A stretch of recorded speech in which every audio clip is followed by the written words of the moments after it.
Maya Chen had spent 3 months planning what was supposed to be the perfect graduation trip. Prague had been Jessica's suggestion, somewhere exotic but not too expensive, and Maya had thrown herself into the project with her characteristic thoroughness. She'd researched neighborhoods, booked accommodations that balanced comfort with budget, created detailed itineraries with backup plans, and even downloaded a Czech language app to learn basic phrases. "You're such a mom," Chloe had teased when Maya presented them with color-coded folders containing their travel documents, emergency contacts, and daily schedules. But they'd all been grateful when Maya's planning meant they skipped the lines at Prague Castle and found that perfect rooftop restaurant overlooking the Vltava River. For 3 magical days, everything had gone according to plan. They'd wandered the cobblestone streets of Old Town, marveled at the astronomical clock, and laughed until their sides hurt over cheap Czech beer.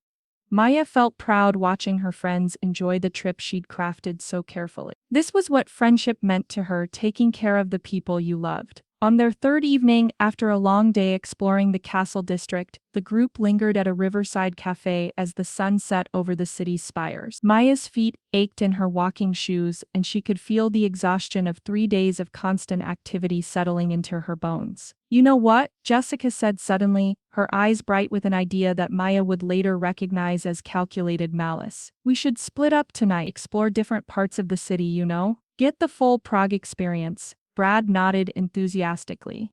"Yeah, Maya's had us on such a tight schedule, no offense," he added with a grin that didn't reach his eyes. "But maybe we should just wander for once." "I think I'll head back," Maya said, stifling a yawn. "I'm pretty beat, and tomorrow's our big day trip to Český Krumlov." "Perfect." Marcus chimed in, "We'll explore the nightlife and meet you back at the hotel."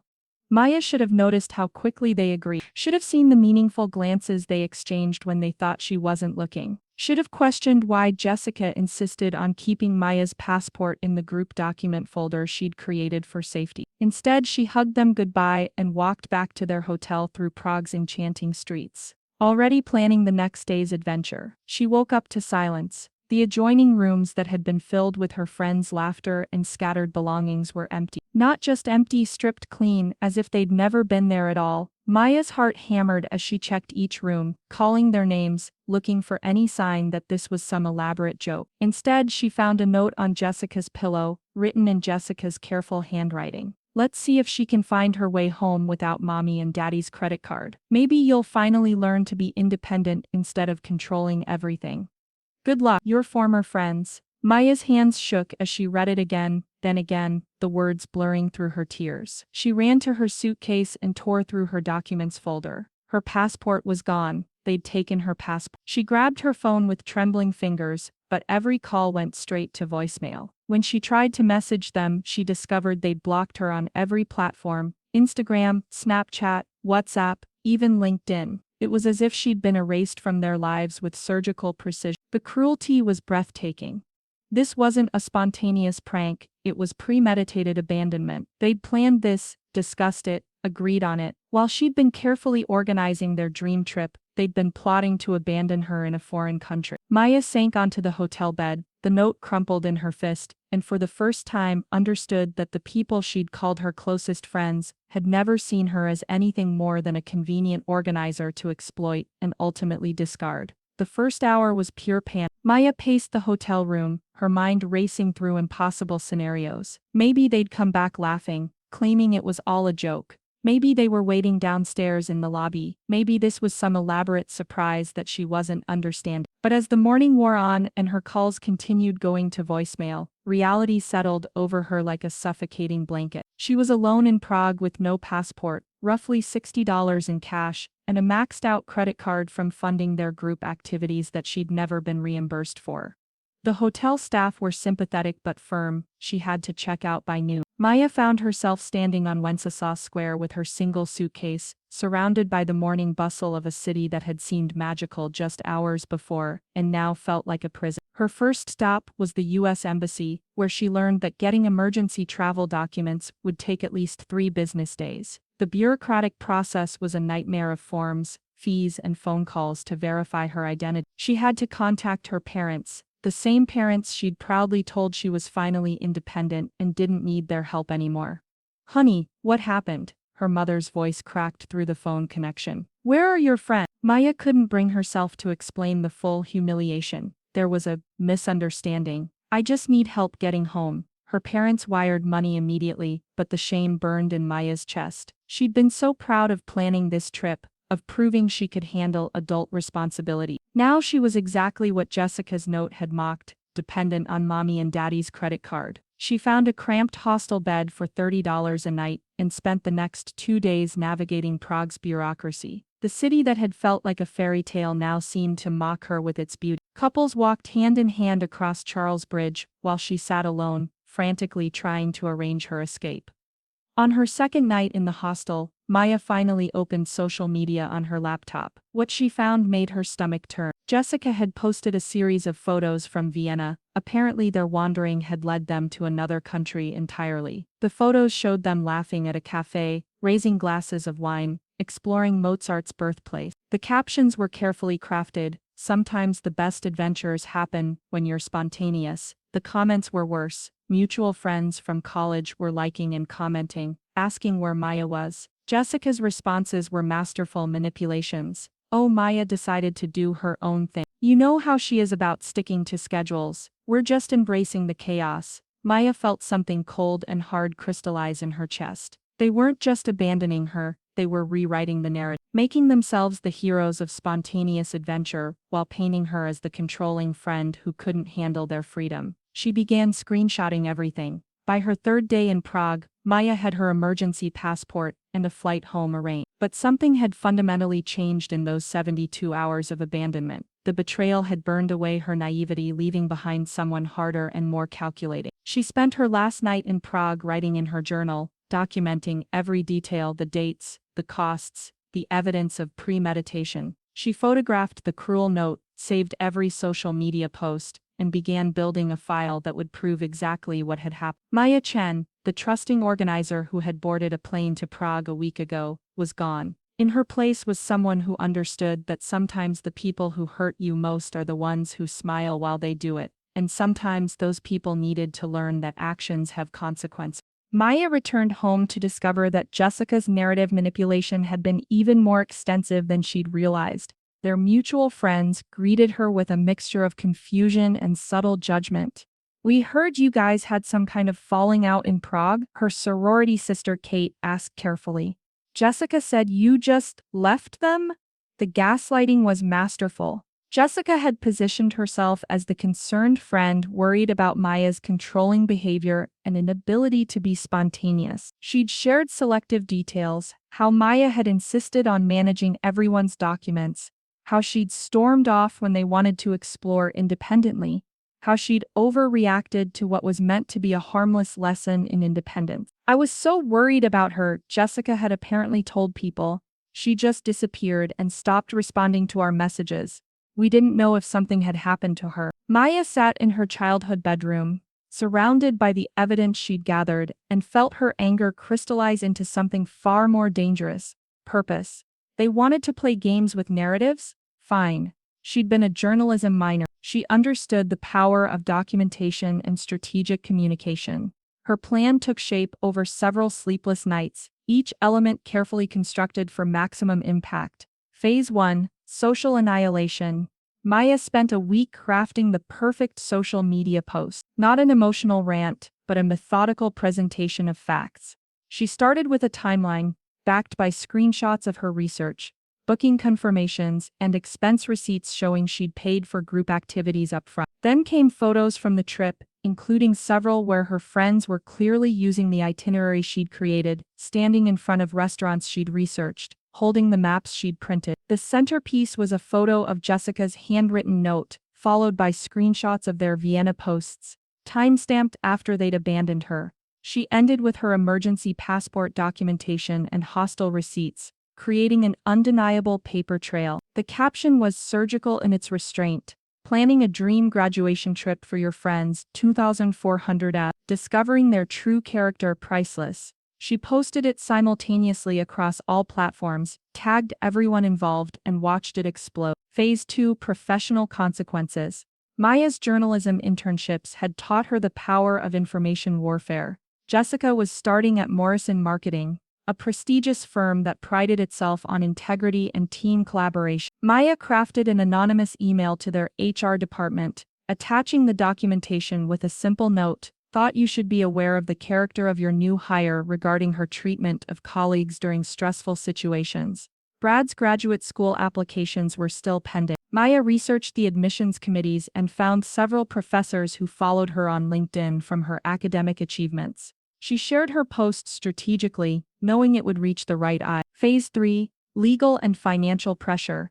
Maya filed a police report for the stolen passport, a federal crime. She also calculated every penny she'd spent on group activities and filed small claims court papers demanding reimbursement, with interest and court costs. But her masterstroke was simpler. She'd kept meticulous records of everything she'd planned and paid for. The hotel bookings, restaurant reservations, tour guides, all arranged and often prepaid by Maya. She began systematically contacting these vendors with the truth about what had happened, many of whom were appalled and agreed to provide statements about the group's behavior. Phase 4: The nuclear option. Maya discovered that Jessica had been accepted to present at a young professionals conference about leadership and team building. The irony was too perfect. Maya registered for the same conference and prepared her own presentation. When team leaders abandon their teams, a case study in Prague. Her first strike came 3 days after she posted her story. The social media response was overwhelming. Thousands of shares, hundreds of comments from people sharing their own betrayal stories, and local news outlets picking up the hashtag Prague Betrayal as an example of friendship gone wrong. Jessica called her 17 times that day. Maya let every call go to voicemail, then listened to each message carefully, recording them all. Jessica's tone evolved from dismissive, "This is so dramatic, Maya," to angry, "You're making us look like monsters," to desperate, "Please call me back, we need to talk." Maya smiled as she saved each recording. Jessica still didn't understand that this wasn't about talking anymore. This was about consequences. The war had begun, and Maya had every intention of winning it. The response to Maya's social media post exceeded even her strategic expectations. Within 48 hours, Prague Betrayal was trending locally, picked up by college confession pages, and shared in friendship support groups across the internet. The post had over 50,000 shares and thousands of comments, ranging from outrage to similar betrayal stories to offers of support. But it was the professional consequences that truly sent her former friends into panic mode. Jessica was the first to crack. Maya's anonymous tip to Morrison Marketing had reached the right person, someone who understood that character issues in high-stress situations were predictive of workplace behavior. When Jessica arrived for her second day of orientation, she was called into a meeting with HR and her supervisor. "We've received some concerning information about an incident during your recent travels," her supervisor had said, sliding printed screenshots across the conference room table. "Can you help us understand what happened in Prague?" Jessica's attempts to explain were disastrous. She tried to minimize the incident as a misunderstanding between friends, then pivoted to claiming Maya was unstable and obsessive, but the documentation was damning. The cruel note in her own handwriting, the social media manipulation, the theft of legal documents. Morrison Marketing placed Jessica on administrative review while they investigated further. In the competitive world of marketing, this was essentially a death sentence for her career trajectory. Jessica's desperation reached new heights. She began enlisting others in her campaign against Maya, starting with Marcus and Brad. They created a group chat dedicated to damage control, strategizing ways to discredit Maya's story. Their first approach was character assassination. They reached out to mutual friends, painting Maya as psychotic and dangerous. They claimed she'd been obsessive and controlling throughout college, but the Prague incident was just the final straw in their attempts to help her see how her behavior affected others. But Maya had anticipated this. She'd been documenting their college interactions for years without realizing it. Group photos where she was organizing everyone, text chains where they relied on her planning, social media posts where they celebrated her effort. She selectively shared these receipts, showing their hypocrisy. Brad faced his own reckoning when his graduate school interviews began. 3 programs he'd applied to for his master's in psychology had professors who'd seen Maya's posts. During what should have been routine interviews, he found himself answering uncomfortable questions about his leadership style and ethical decision-making under pressure. "Tell me about a time you had to make a difficult decision while traveling," one interviewer asked, clearly having read the Prague story. Brad's fumbling response about group dynamics and communication breakdowns satisfied no one. The desperation escalated when Chloe's boyfriend Derek decided to take matters into his own hands. He called Maya directly, his voice aggressive and threatening. "You need to take that post down. Do you understand what you're doing to people's lives? This is harassment." Maya calmly recorded the call. "I'm sharing documented facts about what happened to me. If that's damaging to their lives, maybe they should have considered that before abandoning me in a foreign country. You're going to regret this," Derek continued. "We know where you live, Maya. This needs to stop." The threat was implicit but clear. Maya smiled as she saved the recording. Derek had just handed her another weapon. Their next strategy was more sophisticated. They tried to get her social media posts removed by mass reporting them as harassment and doxing. They created fake accounts to leave negative comments, trying to shift the narrative toward Maya being vindictive and unhinged. But the internet had already chosen sides. Maya's methodical, fact-based approach had earned her credibility, while their increasingly desperate tactics only reinforced the perception that they were exactly the kind of people who would abandon a friend in Prague. The breaking point came when Jessica, in a moment of spectacular poor judgment, decided to post her own side of the story. Her post was a masterclass in self-destruction, full of contradictions, defensive justifications, and thinly veiled attacks on Maya's character. "Sometimes you have to cut toxic people out of your life," Jessica wrote. "Maya's controlling behavior was suffocating our friendship. Prague was supposed to teach her independence, not become this dramatic victim narrative." The post backfired spectacularly. Comments poured in pointing out that stealing someone's passport wasn't teaching independence, it was a crime. The more Jessica tried to defend herself, the worse she looked. Maya watched the digital carnage unfold from her laptop, taking screenshots of every self-destructive post, every threatening message, every desperate attempt at damage control. Her former friends were destroying themselves more effectively than she ever could have planned. But she wasn't done yet. The Young Professionals Leadership Conference was still 2 weeks away, and Maya had prepared something special for Jessica's presentation on team building. The climax was approaching, and Maya held all the cards. The Young Professionals Leadership Conference was held at the downtown Marriott, a gathering of ambitious 20-somethings eager to network and showcase their potential. Maya arrived early, dressed professionally, carrying a leather portfolio that contained months of careful preparation. Jessica's presentation, Building Trust Through Team Leadership, was scheduled for 2 p.m. in the main conference room. The irony wasn't lost on anyone who'd followed the Prague story. Several attendees recognized Maya immediately and whispered excitedly when they spotted her in the audience. Maya had registered her own presentation for the concurrent session next door. Crisis Management and Accountability Learning from Leadership Failures. The conference organizers, unaware of the connection, had scheduled them back to back. Jessica took the stage looking polished but strained. Dark circles under her eyes betrayed weeks of sleepless nights, since Morrison Marketing had placed her on administrative leave. She launched into her prepared remarks about trust-building exercises and communication strategies, her voice steady but her hands trembling slightly, as she clicked through slides.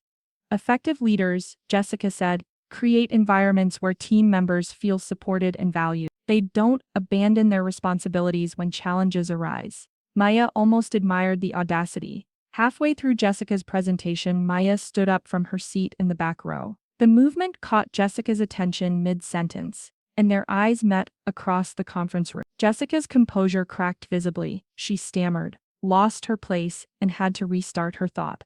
"Excuse me," Maya said clearly, her voice carrying across the silent room. "I have a question about your leadership philosophy." The conference moderator looked confused. This wasn't the typical Q&A format, but the tension in the room was palpable. Jessica gripped the podium, her knuckles white. "I'm curious," Maya continued, standing with calm confidence, "how your approach to trust building applies when you abandon team members in foreign countries. Specifically, when you steal their legal documents and leave them stranded as a lesson in independence."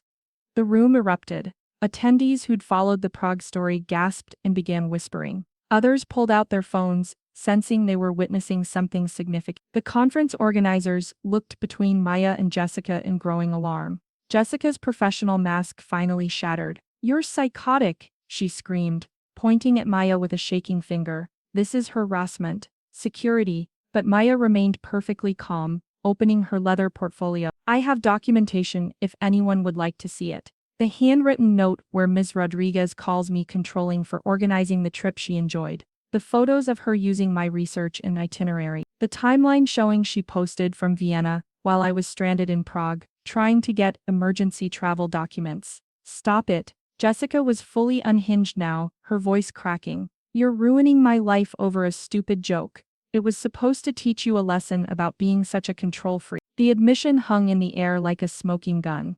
Maya smiled, the first genuine smile she'd felt in months. There it is, Maya said softly, but loud enough for everyone to hear. The truth? It was premeditated, it was cruel, and according to Rodriguez, I deserved it for being too organized. Jessica realized her mistake too late. She'd just confessed to everything in front of a room full of young professionals, many of whom were recording on their phones. Her career in marketing, a field built on reputation and trust, was over. Security arrived, but they were escorting Jessica out, not Maya. The conference organizers were already discussing liability issues and professional conduct violations. Maya calmly collected her materials and walked out, leaving Jessica's leadership presentation in ruin. In the hallway, she could hear Jessica sobbing as she was led away, still protesting that it had been just a prank. Maya stepped outside into the afternoon sunlight, finally feeling the weight of months of anger lift from her shoulders. Justice, she realized, tasted exactly like vindication. 1 year later, Maya sat in her corner office at a prestigious digital marketing firm in Seattle, 2,000 miles away from the ghosts of her college life. The irony wasn't lost on her that she'd ended up in marketing, Jessica's chosen field, and was thriving in it. Her methodical approach and crisis management skills, the same traits her former friends had mocked as controlling, had made her invaluable to her new company. The Prague revenge had become something of a legend in their industry. Maya's handling of the situation, documented, strategic, and devastatingly effective, had actually enhanced her professional reputation. Several firms had recruited her specifically because they wanted someone who could manage complex situations with such precision. Jessica's career had never recovered from the conference incident. The video of her meltdown had gone viral, cementing her reputation as unstable and untrustworthy. Morrison Marketing had terminated her employment the day after the conference, and no other reputable firm would hire her. Last Maya had heard through the gossip network, Jessica was working at a small-town insurance office, her dreams of marketing stardom permanently derailed. Brad had been rejected from all his graduate programs. The psychology departments had been particularly harsh in their assessments. Abandoning someone in a foreign country showed exactly the kind of character flaws they didn't want in future therapists. He'd eventually enrolled in a community college business program, his academic ambitions scaled down to match his diminished prospects.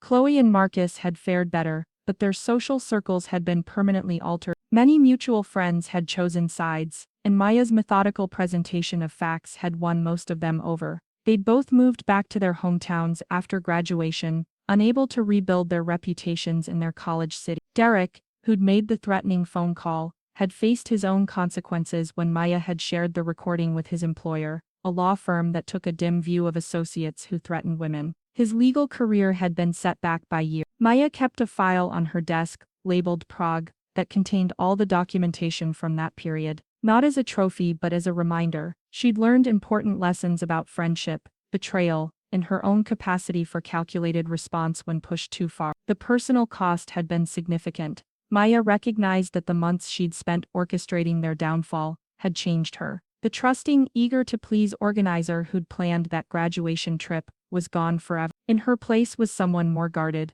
more strategic, less likely to give people the benefit of the doubt. But she'd also discovered strengths she hadn't known she possessed. The ability to remain calm under pressure, to think strategically instead of emotionally, to build and execute complex plans. These skills had served her well in her new life. Her new friends were different too. Sarah, her closest colleague, had been fascinated by the Prague story when Maya finally shared it over drinks 6 months ago. "You're kind of terrifying," Sarah had said with admiration. "Remind me never to cross you." But Maya had learned to choose friends who appreciated rather than exploited her organizational skills. People who said thank you instead of "you're so controlling" when she planned group activities. People who included her instead of abandoning her when things got complicated. The vindication had been complete, but Maya found that revenge was ultimately a finite resource. After a certain point, Continuing to hurt people who'd hurt you became its own kind of poison. She'd stopped following their social media, stopped checking up on their failures, stopped feeding the anger that had sustained her for so long. 3 weeks ago, she'd received an email from Jessica. The subject line read, Maya had stared at it for a long time, then deleted it without reading it. Some apologies came too late to matter. Maya stood at her office window, looking out at Seattle's skyline, and felt something she hadn't experienced since before Prague, genuine peace. She'd built a new life on the ashes of the old one, and it was better than anything she could have imagined at 22. Her phone buzzed with a text from Sarah, still on for planning the team retreat. I have some ideas, but you're the master plan. Maya smiled, picking up her phone to respond. Some things never changed. She was still the organizer, still the planner, still the one people turned to when they needed something done right. The difference was that now she was surrounded by people who valued that gift instead of resenting, and that, Maya realized, was the sweetest revenge of all.